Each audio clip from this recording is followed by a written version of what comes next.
Well, let's talk about that transformation. And I realize that we will come to product pricing and product strategy and other things soon, but this I feel is quite an important thing to go into, particularly given the pressures that everyone actually who's listening to this will feel on a daily basis working in design and product. What was the arc of that transformation like for you across those 10 days? Can you give us an idea of the highs and lows and what maybe one of the key realizations or parts of that transformation was for you at the end?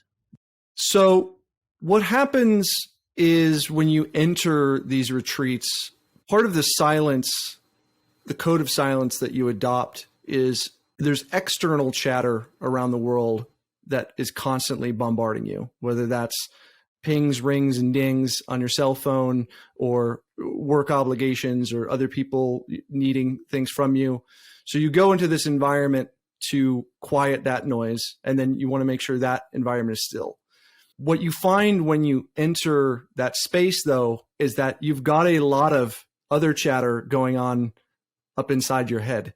And those first several days are really a confrontation with that chatter in a way that you never really have the chance to do in your day-to-day life.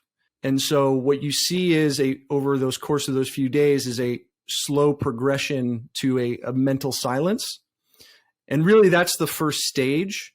We talk about that in terms of having sharpening your sense of personal awareness and a quiet mind so that then you can do the real work, which is going deeper and deeper inside of what is grounding you. What is this mind body thing that we've inherited that we didn't get an instruction manual for, but yet is maybe one of the most complex systems in the entire known universe, but no one gave us the owner's manual for it.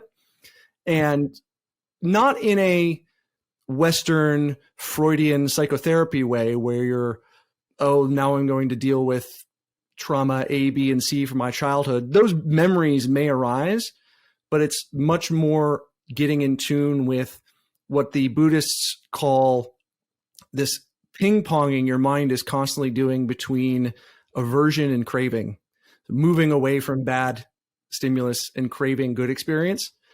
And really, we're not aware that our mind is doing that to us. And it's putting us in a position of perpetually, no matter what experience we desire that we achieve, those are perpetually unsatisfactory.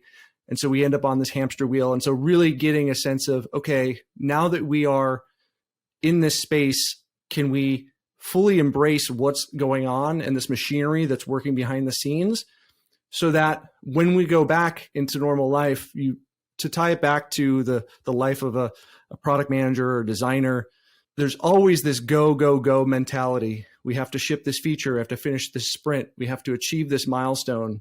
But at the end of that milestone is yet another set of problems and another set of issues. And so what I found it useful in my work and my life is being constantly reminded that, yes, this is the problem of the day, and I need to have focus and presence to solve the problem of the day, but I can be peaceful and mindful in this moment without worrying that, yes, there's these problems that have yet to be unsolved.